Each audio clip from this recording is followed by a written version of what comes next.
El editorial de Fernando Borroni, Fer, todo tuyo. Nos preguntábamos mucho esta semana cómo puede ser que por ejemplo, una dirigente política, cualquiera sea, no pasa solo en los dirigentes políticos, puedan cambiar el discurso rápidamente.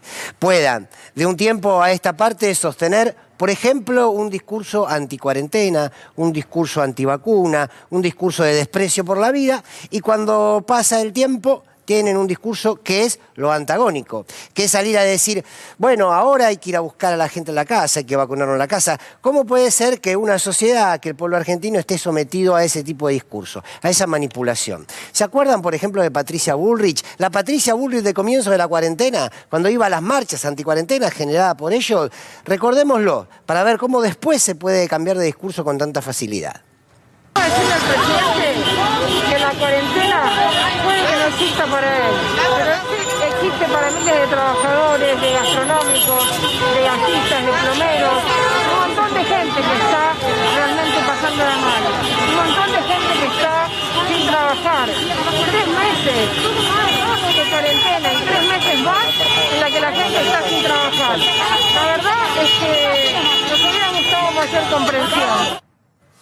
Bien, ahí estaba Patricia Bullrich, una más de tantas, generando estas movilizaciones en plena pandemia, cuando necesitábamos cuidarnos. ¿El discurso cuál era? El discurso era el desprecio a las políticas del Estado. Básicamente era eso. ¿Pero qué pasó estos últimos días? Dijo otra cosa Patricia Bullrich. Le exige al mismo Estado que ninguneó hace meses atrás, le exige que ahora te vaya a golpear la puerta de tu casa y que te pregunte si estás vacunado. Vamos a escuchar qué decía. En la campaña electoral fueron a los padrones a mirar quién no había votado y lo fueron a buscar casa por casa. Sí, claro. Casa eso lo hicieron, no tengo duda ¿Sí? que lo hicieron. No, lo hicieron. Sí, lo sé. Yo lo sé, en muchos distritos que lo hicieron. Sí. ¿No pueden ir casa por casa a buscar a la gente que no se vacunó? Bueno, ahora propongo por un instante que dejemos al mensajero, a la mensajera, en este caso, saquemos las de escena y pensemos en el mensaje. Porque importante es el que miente, es importante el mentiroso, sí, pero más importante es la mentira, porque esa mentira genera daño. ¿Por qué se cambia de discurso precisamente? Porque en aquel momento previo a la pandemia se necesitaba construir un hombre o una mujer que desprecie el Estado, que desprecie la vida. Era parte del interés político de la oposición. Ahora ese interés cambió. Por tanto, al cambiar ese interés, se puede cambiar con facilidad el discurso. El problema es el objetivo. ¿Cuál es el objetivo del discurso? La atomización, la estupidización de una sociedad que, insisto, debe actuar en un momento determinado en función de los intereses de, en este caso, la oposición, de lo que podemos llamar parte del poder dominante. ¿Lo hacen solamente los políticos, algunos dirigentes políticos? No, lo hacen los medios de comunicación también. Recordemos una etapa que la van a tener mucho en mente, que es del diario Clarín, que es del día en que la Argentina tenía un golpe de Estado, bestial, brutal.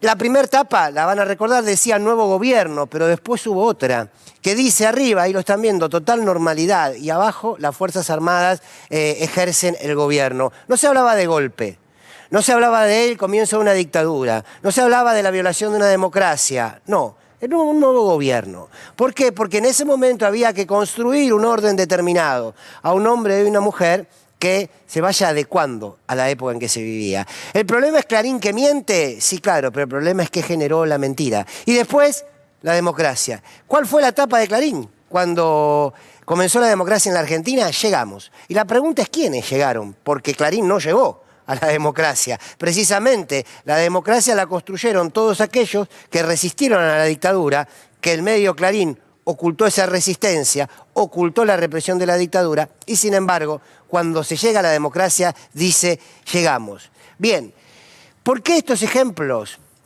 Porque me hace acordar a José Pablo Feynman, el maravilloso José Pablo Feynman cuando dice, usted no es usted, usted es un ente construido por los medios de comunicación. Claro, ahí está.